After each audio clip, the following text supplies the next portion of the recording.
할렐루야. 오늘도 복되고 귀한 새벽 기도회 자리에 나온 성도님들을 환영하고 축복합니다. 2025년 2월 20일 목요일 새벽 기도회를 시작합니다. 오늘 우리에게 주신 하나님의 말씀은 누가복음 5장 12절부터 26절까지 말씀입니다.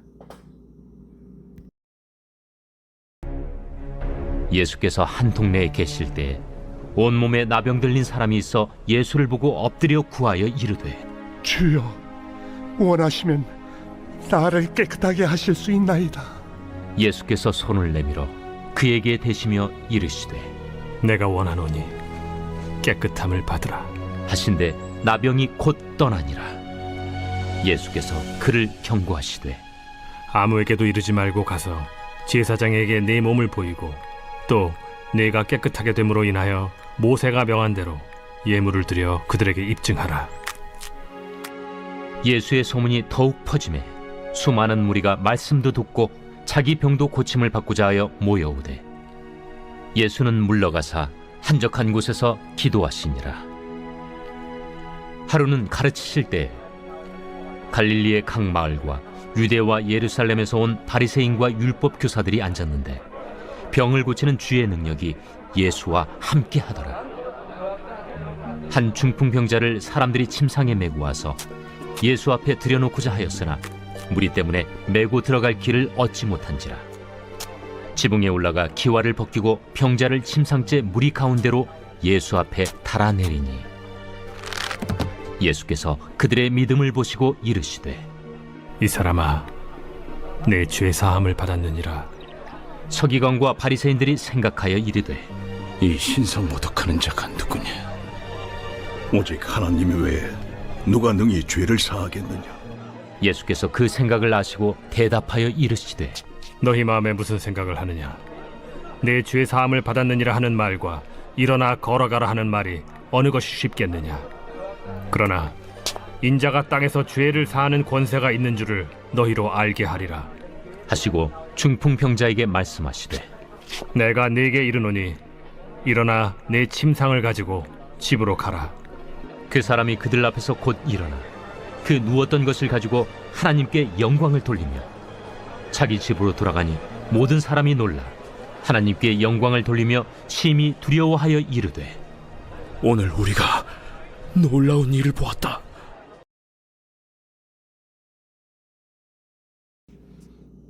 예수님은 공생의 사역을 통해서 가르치시고 고치시고 전파하시는 일을 하였습니다. 그런데 결국 이 모든 일을 통해서 예수님 궁극적으로 자신이 누구이신지를 보여주시고 계십니다. 만약 병든 자들이나 귀신 들린 사람이 병만 고침을 받고 예수님이 누구인지를 모른다면 병이 나은 것은 별 소용이 없을 것입니다. 그래서 오늘 말씀은 병 고침의 궁극적인 목적을 말해주고 있는 것입니다. 병 고침을 통해서 예수님이 누구인지를 말씀하고 있는 거죠. 먼저 12절에서 16절은 문둥병자를 고치신 사건입니다. 우리가 복음서에서 보면 특별히 이 나병 환자들이 많이 등장하는 것을 보는데, 이것은 당시에 이 병으로 고생하는 사람들이 많았기 때문입니다. 실제로 팔레스타인은 나병균이 증식하기에 좋은 환경이라고 합니다. 그렇지만 더 근본적인 사실은 이 나병이라는 것은 타락한 인간의 영적인 실체를 가장 잘 보여주는 병이었기 때문에 복음서의 기자들은 다른 병들보다 이 병을 많이 기록하였습니다. 아시는 대로 이 나병은 사람의 조직과 신경을 마비시키고 파괴하여서 감각을 잃어버리게 만듭니다. 그래서 부딪히거나 뾰족한 못에 찔리거나 뜨거운 물에 닿아도 전혀 감각을 느끼지 못하는 것이죠. 그리고 서서히 온몸이 썩어 들어가며 심하면 손가락, 발가락은 물론이고 팔, 다리가 떨어져 나가는 무서운 병입니다. 이것은 우리 인간의 영적인 상태를 말해주고 있죠. 죄악에 빠진 인간은 감각이 마비되어서 살아갑니다. 그 죄로 인해서 고통을 당하고 죽어가면서도 그것을 전혀 모르고 살아가는 것입니다. 한마디로 하나님을 모르는 인간은 영적 나병 환자라고 말할 수 있죠. 그래서 구약의 율법에 보면 나병에 대해서 자세하게 언급하면서 나병 환자를 부정하게 여깁니다. 나병은 단지 육신의 질병이 아닌 영적 질병의 상태를 잘 보여주고 있기 때문입니다. 동일한 의미에서 시각장애도 마찬가지였습니다. 육신의 눈이 어두운 것처럼 죄악된 인간은 영적 소경으로 살아갑니다. 그런데 주님으로 인해서 그 눈을 뜨게 되었음을 말해주는 것이죠. 그래서 복음서의 기자들은 다른 병들보다 유독 나병이나 시각장애인의 치유 사건을 많이 기록하고 있는 것입니다. 오늘 이 나병 환자를 향하여서 예수님이 어떻게 하십니까? 13절에 보니까 예수께서 손을 내밀어 그에게 대시며 이르시되 내가 원하노니 깨끗함을 받으라 하신데 나병이 곧 떠나니라 라고 말씀하죠. 예수님은 먼저 손을 내밀어 그에게 대셨습니다. 이것은 예수님의 사랑으로 그를 대해 주셨음을 말하는 거죠. 지금까지는 아무도 그에게 손을 대는 사람이 없었겠죠. 손을 대기는커녕 피하고 돌을 던졌을 것입니다. 손을 대는 것은 율법에서 금지한 일이었습니다. 그러나 예수님은 율법을 초월하여서 그를 사랑으로 대해 주신 것이죠. 그리고 말씀으로 그를 치유해 주셨습니다. 그리고 나서 제사장에 가서 너의 나은 몸을 보이라 라고 말씀하였죠. 율법에 정한 대로 깨끗함을 얻게 되었음을 입증하라는 것입니다. 바로 이 나병 환자를 고치신 사건은 우리에게 일어난 영적인 치유와 회복의 사건을 말하고 있습니다. 우리 또한 이 나병 환자와 같이 구제불능이고 온몸이 죄로 병든 자들입니다. 우리는 율법의 정죄로 인하여서 죽어 마땅한 자들입니다. 그러나 율법을 초월한 주님의 사랑을 입어서 우리는 깨끗함을 얻게 되었습니다. 이제 우리는 율법의 정죄함을 면하게 되었고 의롭다 여김을 얻게 된 것입니다. 이처럼 나병 환자를 치유하신 사건은 바로 예수님이 우리 영을 치유하시고 회복시키시는 구원자이심을 보여주는 사건이기도 하죠. 그리고 15절 16절에 보면 이 일로 인해서 사람들이 더욱 예수님께 몰려왔으나 예수님은 그들을 피해서 한적한 곳에 기도하셨음을 말해주고 있습니다. 이것은 예수님이 사람의 일에 휘둘리지 않으시고 하나님의 뜻을 굳건히 붙드셨음을 잘 보여주고 있는 말씀입니다. 예수님이 이 말씀을 이 땅에 보내심을 받은 목적은 단순히 병을 고치고 사람들의 필요를 채워주시기 위함이 아니었습니다. 이 일을 통해서 예수님이 구원자이심을 알게 되었고 사람들을 죄에서 구원하기 위한 것임을 말씀해 주는 것입니다. 그래서 이제는 중풍병자를 고치신 사건을 통하여서 이것을 더욱 확실하게 보여주고 있죠.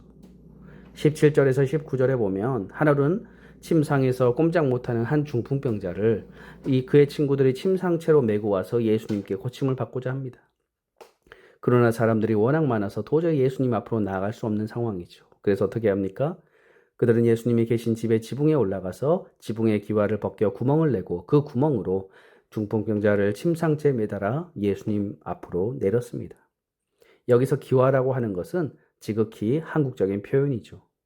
유대의 집은 옥상이 있어 지붕 위에 올라갈 수 있는 구조입니다. 그리고 지붕은 대들보가 있고 판자와 나뭇가지와 진흙을 엮어 만들었기에 지붕을 뜯는 일이 그리 어려운 일이 아니었습니다. 이때 예수님이 뭐라고 말씀하셨습니까? 20절에 보니까 예수께서 그들의 믿음을 보시고 이르시되 이 사람아 내 죄사함을 받았느니라 하시니 예수님은 그들의 믿음을 보시고 크게 감동하셨습니다. 그래서 중풍병자를 향하여서 이 사람아 내 죄사함을 받았느니라 라고 하십니다. 주님은 병을 고쳐주시지 않고 난데없이 죄사함을 선포하고 있죠. 그러자 그 자리에 있던 서기관과 바리새인들이 뭔가 잘못되었다고 생각을 합니다. 이 사람이 누구인데 감히 죄사함을 선포하는가?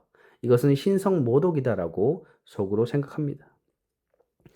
22절에 보면 예수님은 이들의 생각을 다 알고 계셨죠. 그래서 23절에 이렇게 말씀하죠. 내 죄사함을 받았다라는 이 하는 말과 일어나 걸어가라 하는 말 어느 것이 쉽겠느냐? 여러분 어느 것이 쉽습니까? 사실 죄사함을 받았다라고 말하는 것이 쉽습니다. 죄사함의 능력은 눈으로 보이지 않지만 일어나 걸어가라 라고 하면 바로 그 능력이 나타나야 하기 때문입니다. 그리고 예수님은 덧붙여서 24절에 이렇게 말하죠.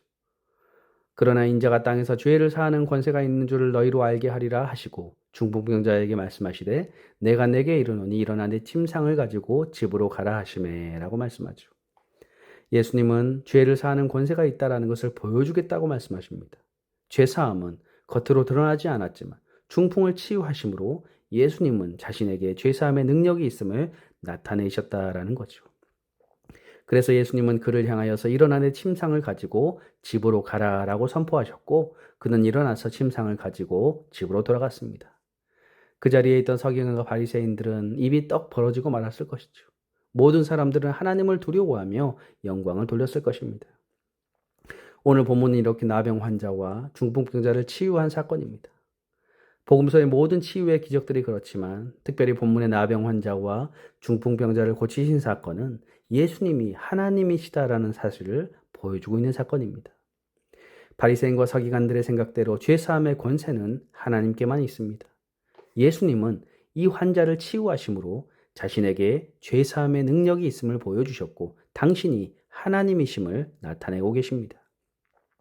그러므로 성도 여러분, 오늘 사건을 통하여서 예수님이 우리에게 주시고자 하는 것이 무엇인지를 우린 다시 한번 깨달아야 합니다. 주님이 우리에게 주시고자 하는 것은 병고침도 세상의 출세와 성공도 아닙니다. 바로 죄사함입니다. 예수님은 죄사함의 권세가 있음을 나타내셨고 누구든지 주님 앞에 나와서 죄사함 얻기를 바라고 계십니다. 이 죄사함이야말로 그 어떤 것보다도 가장 소중한 축복입니다. 그러므로 오늘 우리는 죄를 사함받는 최고의 축복을 얻었음을 기억하면서 이를 위해서 예수님이 이 땅에 오셔서 십자가에 달려 죽으신 그 은혜에 감사하며 더욱 하나님의 영광을 위해서 살아가시는 저와 여러분들 되시기를 주님의 이름으로 축복합니다. 기도하겠습니다. 하나님, 오늘 나병 환자와 중풍병자를 치유하시는 사건을 통하여서 예수님만이 하나님이시고 예수님께서 죄사함의 능력을 갖고 계신 것들을 우리가 말씀으로 확인하게 하시니 감사합니다. 하나님, 우리를 위해서 이 땅에 오셔서 십자가에 달려 죽으시기까지 우리를 사랑하셨던 그 하나님의 사랑을 우리가 기억하게 하셔서 우리 주님의 사랑을 위해서 저희 또한 주님의 영광을 위해서 살아가는 저희 모두 될 수 있도록 인도하여 주옵소서. 감사드리며 예수님의 이름으로 기도드립니다. 아멘. 주기도문으로 예배를 마치겠습니다. 하늘에 계신 우리 아버지여, 이름의 거룩히 여김을 받으시오며 나라의 마옵시며 뜻이 하늘에서 이룬 것 같이 땅에서도 이루어지이다. 오늘날 우리에게 일용할 양식을 주옵시고 우리가 우리에게 죄진 자를 사하여 준 것 같이 우리 죄를 사하여 주옵시고 우리를 시험에 들게 마옵시고 다만 악에서 구하옵소서. 대개 나라와 권세와 영광이 아버지께 영원히 있사옵나이다. 아멘. 이 시간 잠시 기도하는 시간을 갖겠습니다. 먼저 말씀을 생각하면서 우리 예수님의 이 죄사함의 능력, 또 우리를 위해서 십자가에 달리신 그 예수님의 사랑을 기억하면서 오늘 하루 그 주님의 은혜와 사랑을 또 기억하고 살아가는 오늘 삶이 되게 해달라고 기도하시고, 두 번째 우리 갈보리 교회와 우리 또 주일 예배, 새벽 예배, 또 우리의 교우들, 우리의 자녀들, 또 주변의 어려운 이웃들을 위해서 함께 이 시간 기도하겠습니다.